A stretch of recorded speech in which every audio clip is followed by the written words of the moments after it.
Hi student, हमारा आज का जो टॉपिक है वो है टेरेस्ट्रियल इकोसिस्टम। स्टूडेंट, इससे पहले मैंने आपको एक टॉपिक पढ़ाया था जिसका नेम था एक्वाटिक इकोसिस्टम। और एक्वाटिक इकोसिस्टम में मैंने आपको दो टाइप्स उसकी बताई थी। एक थी मैंने मेराइन और fresh water ecosystem, marine ecosystem and fresh water ecosystem. तो आज स्टूडेंट जिस इकोसिस्टम के बारे में मैंने आपके साथ डिस्कस करना है वो वाला इकोसिस्टम है टेरेस्ट्रियल इकोसिस्टम। और एक चीज़ याद रखिएगा कि टेरेस्ट्रियल इकोसिस्टम को हम लिथोस्फेरिक इकोसिस्टम भी कहते हैं। जो लिथो वर्ड है ये सॉइल से है और स्फेरिक होता है लेयर।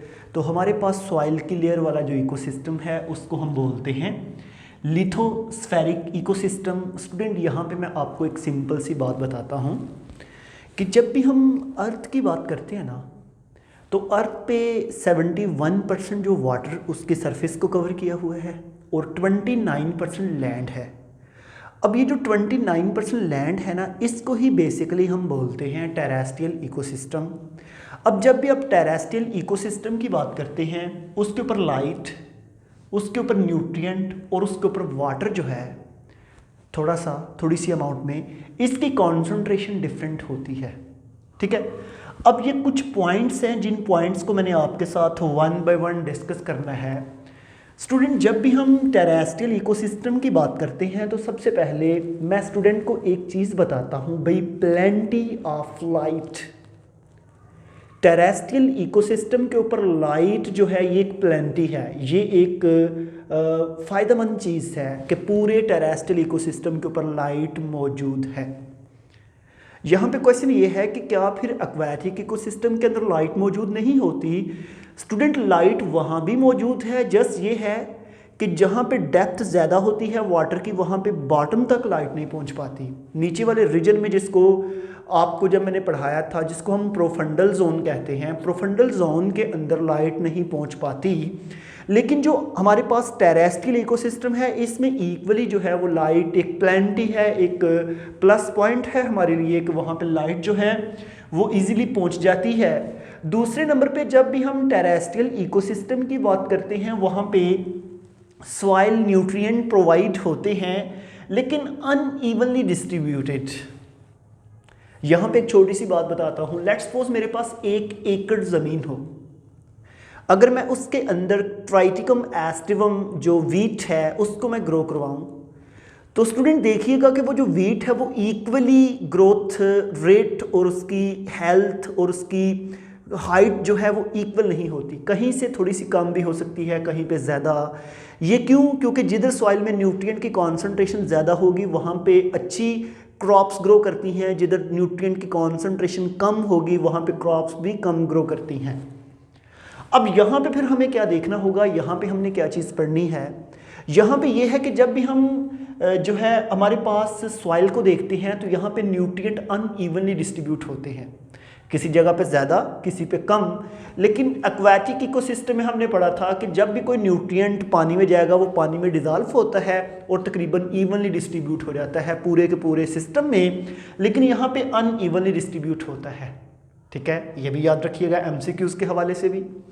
उसके बाद कुछ फैक्टर हैं जो हमारे पास टेरेस्ट्रियल इकोसिस्टम में इफ़ेक्ट कर रहे होते हैं, जिसमें टेम्परेचर, एयर और इसके अलावा कुछ और फैक्टर भी, लेकिन मेन आपके सिलेबस में 2 ही हैं, टेम्परेचर एंड एयर।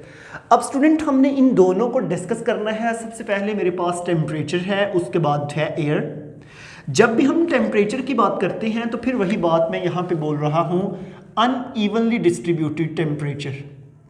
आपकी जितनी भी लैंड है, आपका जितना भी टेरेस्ट्रियल इकोसिस्टम है, उसको देखें तो आपको पता है कि पूरी वर्ल्ड में टेरेस्ट्रियल इकोसिस्टम के ऊपर टेम्परेचर इक्वल नहीं होता। लेट्स सपोज मेरे पास ये अर्थ को आप देख लें, अगर अर्थ के ऊपर वाले रीजन को हम नॉर्थ पोल कहते हैं, नीचे वाले को साउथ पोल कहते हैं, सेंटर में आपके पास इक्वेटर है, यहाँ पे अफ्रीका भी आता है। अब आपको पता है कि नॉर्थ और साउथ में टेम्परेचर तो माइनस में है, बट इक्वेटर पे सहारा डेजर्ट है जहाँ पे +50 टेम्परेचर होता है। तो जब भी हम टेरेस्ट्रियल इकोसिस्टम को देखते हैं तो टेरेस्ट्रियल इकोसिस्टम के ऊपर भी जो है अनइवनली डिस्ट्रीब्यूटेड होता है टेम्परेचर। जिस तरह के पोल का टेम्परेचर माइनस में होता है और टेम्परेट जोन जो है जिधर मुतदिल टेम्परेचर होता है, ट्रॉपिकल जोन जो है जिधर टेम्परेचर जो है ज़्यादा होता है। तो हमारे पास देखें कुछ जोन में टेम्परेचर बिल्कुल कम है, कुछ में दरमियाना सा है और कुछ में बहुत ज़्यादा है।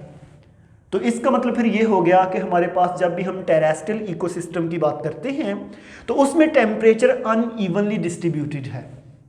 अगर हम पाकिस्तान की ही बात कर लें, पाकिस्तान जो है एक टेरेस्ट्रियल इकोसिस्टम में, मतलब कि इसमें टेरेस्ट्रियल इकोसिस्टम काफ़ी है। इसमें देख लें टेम्परेचर का कितना फ़र्क है। आप कश्मीर का टेम्परेचर देख लें, आप गिलगित बिल्तिस्तान का देख लें, उसके अलावा जो है आप सिब्बी लोरालाय का देख लें टेम्परेचर, थाल का देख लें, थर का, चुलिस्तान का, तो प्लस माइनस में फ़र्क आ जाते हैं। उसके बाद दूसरा है एयर। हम कहते हैं कि जो कांस्टेंट मोशन करती है उसको हम विंड कहते हैं। ऐसी एयर जो कांस्टेंट जिसमें मोशन हो उसको हम कहते हैं विंड, और ये यूनिफॉर्म है। इसको ज़रा ये देखिएगा, क्योंकि आपको पता है कि लेट्स सपोज मेरे पास यहाँ पे एक इंडस्ट्री है, उस इंडस्ट्री से कार्बन डाइऑक्साइड निकल रही है या सल्फर डाइऑक्साइड निकल रही है। जो ही वो गैस बायोस्फीयर के अंदर एटमॉस्फेयर में जो ही इंजेक्ट होगी तो वो गैस हवा के ज़रिए एक जगह से दूसरे एरिया में चली जाएगी और पूरी की पूरी हवा में मिक्स हो जाती है। इसका मतलब है हमारी हवा जो है हर वक्त मोशन में रहती है, जिसकी वजह से जितनी भी गैसेज हैं वो यूनिफॉर्मली उसके अंदर डिजॉल्व होती हैं। ऑक्सीजन है, कार्बन डाइऑक्साइड वगैरह को देख लें। अगर हम स्टूडेंट पाकिस्तान के अंदर ये पढ़ाते हैं कि भाई हमारी एयर के अंदर जो है 21% ऑक्सीजन है जी, नाइट्रोजन 79% है जी, उसके बाद कार्बन डाइऑक्साइड 0.03% है। अगर यही हम सैंपल जो है कनाडा में जाके लें, यही सैंपल हम अमेरिका में लें, ऑस्ट्रेलिया में लें, तो एयर के अंदर यही कॉम्पोजिशन है ऑक्सीजन की, नाइट्रोजन की और लाइक दिस। ओके, तो ऐसे हमारे पास जो है ये चीज़ आपने याद रखनी है कि टेरेस्ट्रियल इकोसिस्टम जो होता है उसकी जो एयर है वो यूनिफॉर्मली होती है, वो इवनली कंपोजिशन होती है, लेकिन टेम्परेचर की अनइवनली होती है।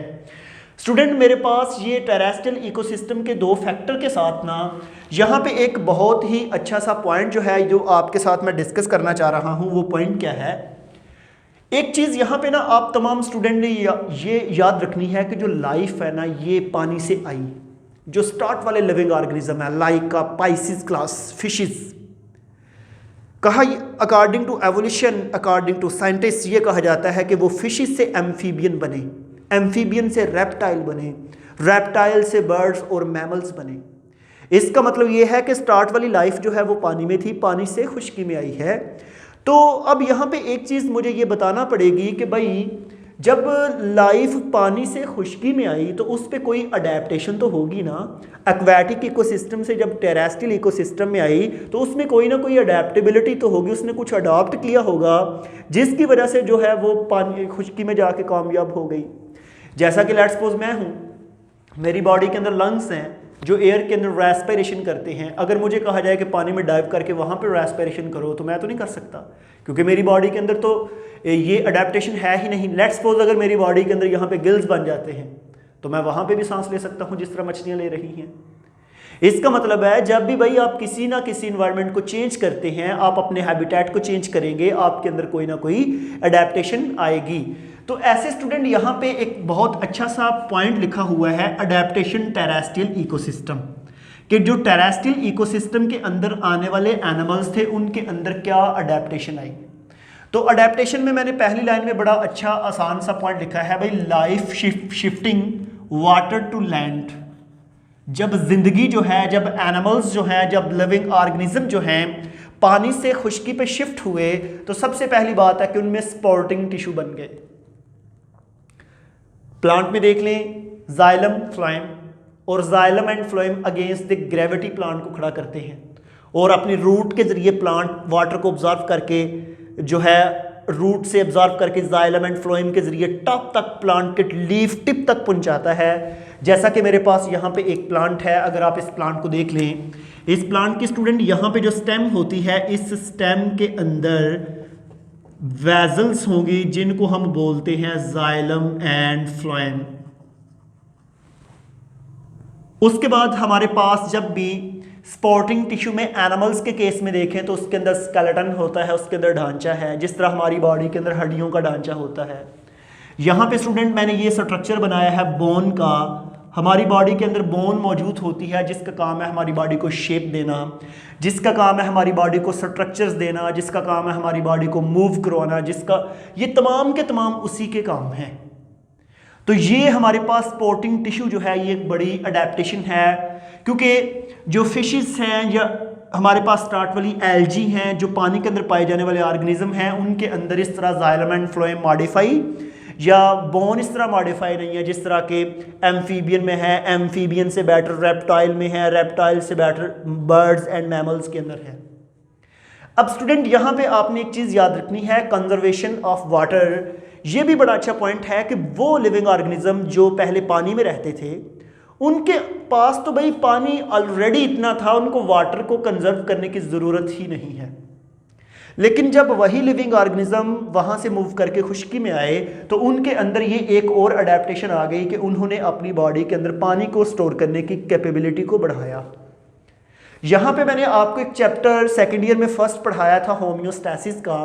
होम्योस्टैसिस में मैंने यही बताया था कि भाई एक्सटर्नल इन्वायरमेंट में चेंज आने से हम अपने इंटरनल इन्वायरमेंट की फ्लक्चुएशन को कैसे कंट्रोल करते हैं, जिसमें मैंने 3 टॉपिक पढ़ाए थे। ऑस्मो रेगुलेशन, वाटर की कंसंट्रेशन को मेंटेन करना, थर्मो रेगुलेशन, टेम्परेचर को मेंटेन करना, एक्सक्रीशन के बॉडी से नाइट्रोजिनस वेस्ट को रिमूव करना। तो ऐसे हमारी बॉडी के अंदर टेम्परेचर की रेगुलेशन करना और वाटर की रेगुलेशन करना, ये सारी की सारी जो हैं इन्हीं एनिमल्स के अंदर अडेप्टेशन थी। इसके अलावा इन एनिमल्स के अंदर बार्क एंड स्किन, आपको पता है कि प्लांट की जो बाहर वाली लेयर है जिसको हम बार्क कहते हैं, हमारी बॉडी की जो बाहर लेयर है इसको हम स्किन कहते हैं, जिसका काम है वाटर को स्टोर करना, अगर ज़्यादा है तो वाटर को निकालना। अक्सर आपने स्टूडेंट यहाँ पे देखा होगा कि हमारी बॉडी जब हम in case of hard exercise जब हमारी बॉडी का टेम्परेचर बढ़ रहा होता है तो उस केस में क्या होता है कि भाई हमारी स्किन से छोटे छोटे जो हैं छोटे छोटे ग्लैंड्स हैं जिनको हम स्वेट ग्लैंड्स कहते हैं, वहाँ से स्वेट रिलीज होता है और वो वेपोराइज कर जाता है। तो ये जो स्टूडेंट आपको तमाम की तमाम जो बातें मैंने आज बताई हैं आपकी इंतहाई आसान सी बातें थी जो मैंने आपके साथ डिस्कस की। अब इसके नेक्स्ट वाला लेक्चर हम नेक्स्ट वीडियो में देखेंगे। आज के लिए थैंक यू।